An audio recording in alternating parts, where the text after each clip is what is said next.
Good morning, everyone. Today's class will be on CSF examination and lupus erythematosus cell.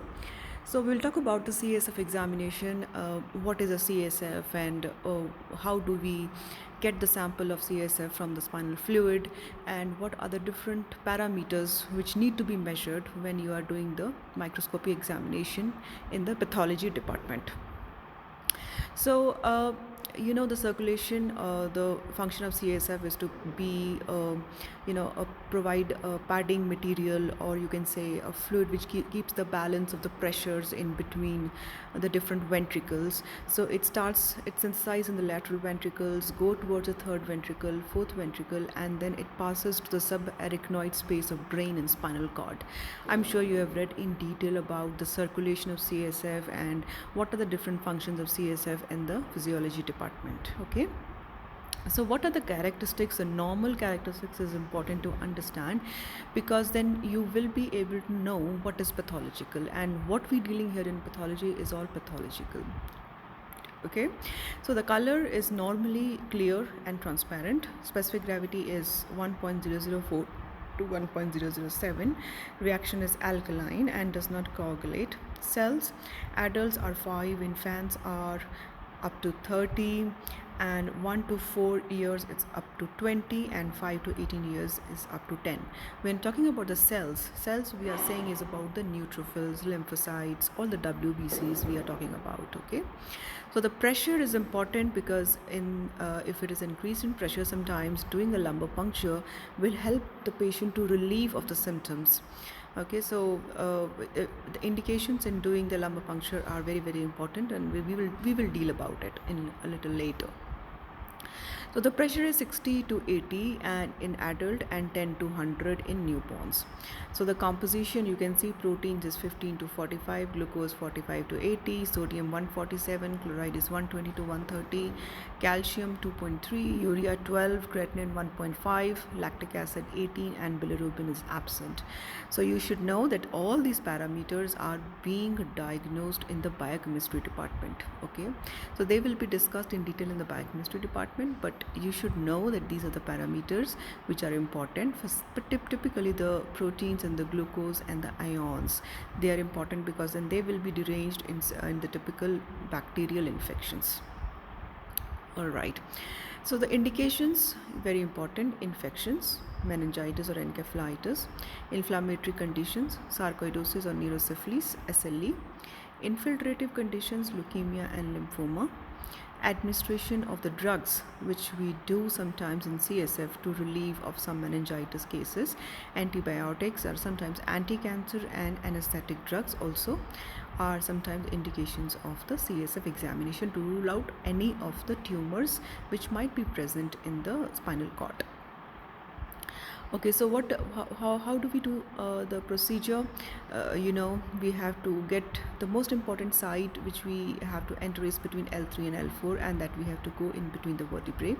So you ask the patient to lie in a prone position, and you just get in and tell him to hold his legs with his hands, and so that we have an easy access to the intervertebral space, and then we can apply the proper clean the space properly, and then put in the needle inside it, and in between the L3 and L4, as you can see very clearly in this picture.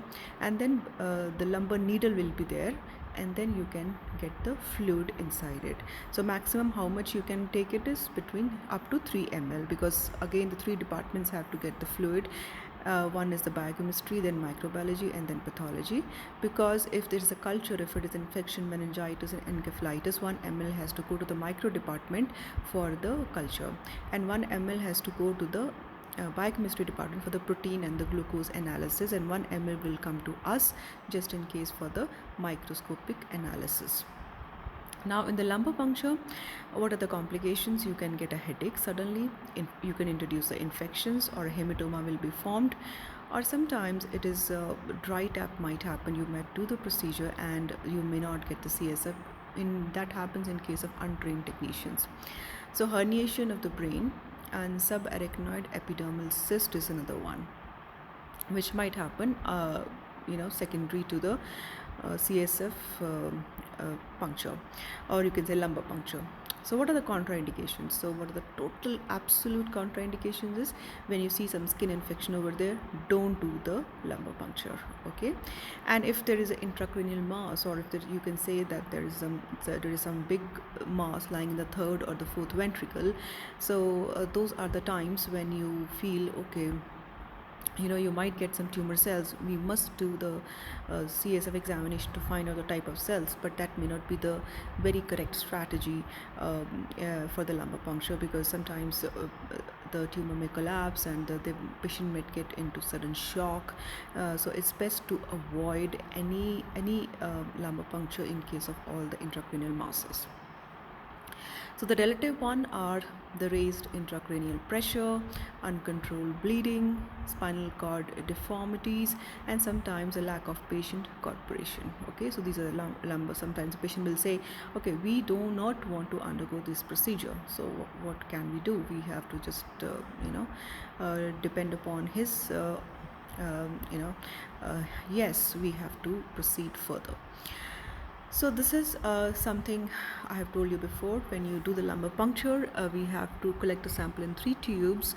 One is for the biochemistry, one for hemat department, and one for the microbiology department. Now you know what all tests are done in the biochemistry and what in hemat and what in microbiology.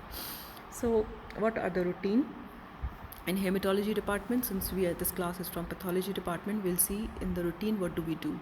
We do the gross examination. How does a sample look like? Is it clear, or it is viscous, or it is bloody, or it is turbid, or it is clotted, so all these things on the gross examination we have to see.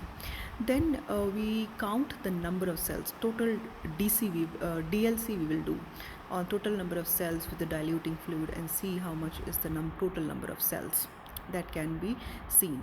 And then we can do the differential. Out of this 50 cells that we see, or 100 cells that we see, how many are neutrophils and how many are lymphocytes.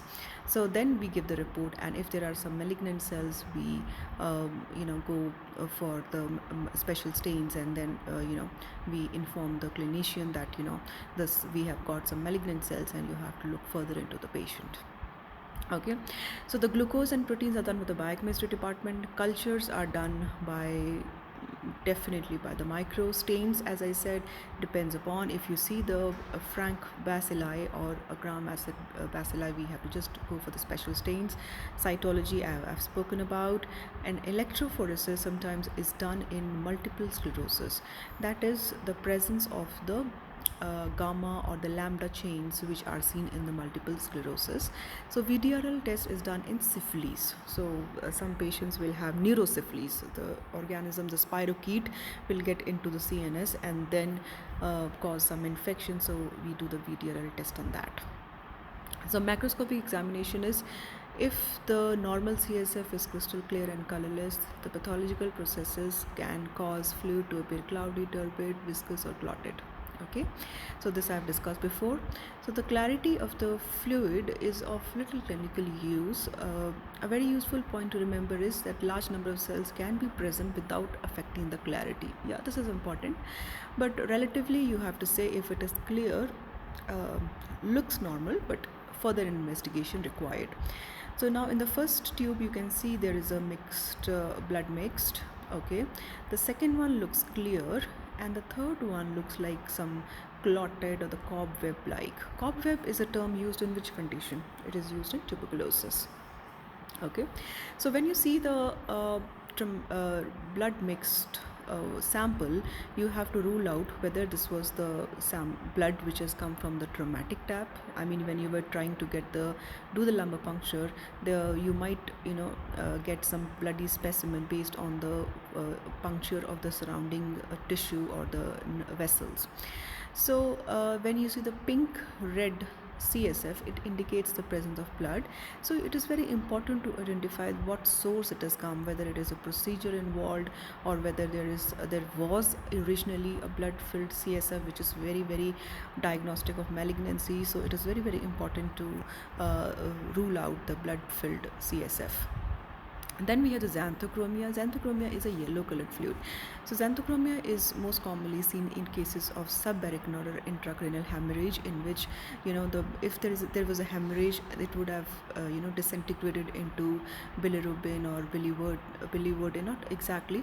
You can see into the yellow pigment which gives the yellow color, while the bilirubin and biliverdin will be formed in the jaundice. Okay, so elevated protein levels also can give rise to a yellow color, and in the premature infants also bilirubin will be highly increased. Okay, so that is why you will get the xanthochromia. Then we have a hypercarotenemia. If the person has eaten a lot of carrots also, you can sometimes see the yellow color. And also in the meningeal malignant melanoma, this is a malignant condition in which you will be able to see the yellow colored thing because of the pigment, melanin pigment, which is seen in these tumors. So this was about the gross examination. Now let's go to the microscopic examination. Now you can see the cell counts. Total, I've told you already what total number of cells can be seen, but you should be able to realize that you should not count the number of RBCs in the total count, because they are totally different. Total count means only the total number of leukocytes. Okay, leukocytes means either it can be neutrophils or lymphocytes or monocytes. Okay, including eosinophils and basophils, which are very rare in CSF fluid. What is a normal cells that we see in a normal CSF? It's only lymphocytes, 0 to 5 lymphocytes. Okay, so if there is a presence of RBCs in the background, you do not count them in the total count. Okay, then you do the DC and then you do the cytology of it. So how do you do the total count? You mix 9 drops of CSF with 1 drop of CSF diluting fluid, and then you charge the Neurobard chamber, and this is how. And then you count on all the 9 squares. Okay, 9 squares divided by total number of cells divided by 9 into 10. So the depth is 0.1. So you get the total number of cells, and this is what I told you just now. Total number of cells in the lymphocytes is lymphocytes, 0 to 5 cells. So what are the causes of increased cells? Meningitis. It can be meningitis, it can be intracranial hemorrhage, meningeal infiltration, or multiple sclerosis. Then if you see the predominantly neutrophils, you should think about all the infections: meningitis, bacterial, early viral, early tubercular and fungal infections. And then we have a subarachnoid hemorrhage, and metastasis are the other condition in which you see the increased neutrophils. Eosinophils, definitely parasitic and fungal infections or some foreign body. Then we have the mixed reactions with predominantly lymphocytes. You will see it in a tuberculous meningitis. And sometimes in the chronic bacterial infections, initially it will be bacterial, but then it will get converted into lymphocytic infiltration. But you might also see malignant cells. So you know how to diagnose malignant cells. They are large cells with irregular nuclear membranes and multinucleation, hyperchromasia, unevenly distributed chromatin, and then prominent nucleoli, high NC ratio. So all these are the features that you have to identify and call them as the malignant cells, and immediately inform the clinician about it. Okay, so this was all about the CSF examination, gross and microscopy examination. The next topic is Ellie cell phenomenon. So before I come into that, let's talk about the Ellie cell. Ellie cell is a neutrophil or a macrophage. Okay, that has phagocytized the denatured nuclear material of another cell. Okay, so suppose the patient's blood has antibodies, and they go and act against some typical cells. Okay, you can say antigen is patient's own cell. That's what happens in autoimmune diseases. So the patient's own cell, let's see a squamous cell, and the antibody has attached to it, and results in destruction. With the result, the nucleus is thrown out inside the circulation. Now this nuclear material is phagocytized by the neutrophil or the macrophage, and this neutrophil, which has the nuclear material inside the cytoplasm, is known as a Ellie cell. Clear? Yeah. So clear. Now I don't know if you have any problem after that, you please let me know. We will deal it. So they are characteristic of lupus erythematosus, and but they can also be seen in the connective tissue disorders. So the LE cell was first described in 1948 by McCallum Hargraves, and he was from the Mayo Clinic. And he analyzed microscopically that it is important that we investigate the patient or the process phenomena later. So they can be seen in systemic lupus erythematosus, rheumatoid arthritis, and discoid lupus erythematosus, which is nothing but a SLE of the skin. Now the positive reactions can be seen in rheumatoid arthritis, in other connective tissue disorders, chronic hepatitis, scleroderma, dermatomyositis, pan-acquired hemolytic anemias, Hodgkin's disease. So all these cases will also have the positive LE cell. So it is not very diagnostic of SLE. So, all right. So this is again the repetition. I think I have already described. It's a neutrophilic polymorpho nuclear leukocyte that has phagocytized spherical homogeneous appearing inclusions. Inclusions are nothing but the nuclear material of the degenerated cells. Okay, and they are characteristic of lupus erythematosus. So yeah, now you can see this is a neutrophilic. The lobes of the nucleus are pushed to the periphery, and in the cytoplasm you can see a big nuclear material which has been phagocytized. Okay, so now we have two methods of demonstration. One is the rotary method and one is the fluorescent antibody method. Now in the rotary method, you take the sample and then you centrifuge the sample, take out the buffy coat, and the buffy coat is then smeared on the slide and then examined under the microscope. Okay, and the rotary method is positive in 75 to 80%. So you can see it is not a very sensitive test. Okay, and it can be seen in many other conditions. So that is why nowadays it is not very diagnostic test, and there are a lot of other tests which has come up, which are detected by the ELISA method of all the autoantibodies that are present against the self in the body. So this is no longer used, but the fluorescence antibody equipment can also be used just to see, but since the sensitivity is less, LE cell phenomena may not be seen in all the cases, and sometimes the nuclear material might be just a clustering will be there. With the result, there will be a rosette formation.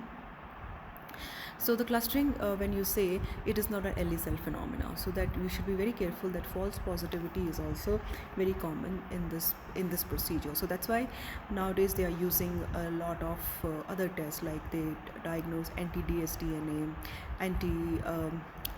you can say Smith antigen, ANA, anti-nuclear antibodies that are seen in the circulation that are being used, and they are more diagnostic and sensitive and specific for the SLE or the autoimmune conditions. Now we saw that a neutrophil has phagocytized a nuclear material, but if you see the monocyte has taken it, then we call it as a TART cell, and it has a no diagnostic significance. So you should not mistake it for the LE cell. So this is very, very important to know. Now interpretation, the last slide, it is considered positive in just a few number of cases, and the smear is positive if you're able to see more than 10 LE cells in the whole slide or in the 15-minute search. So the presence of LE cell indicates some autoimmune condition, lupus, but negativity does not confirm that the SLE is not there. Okay, so this is a wrong statement here. You should know that its sensitivity is just 75%. All right, so you go back and read about it. Both the questions are exam questions for you, and please go through it, read, and get back to me if there is any other problem.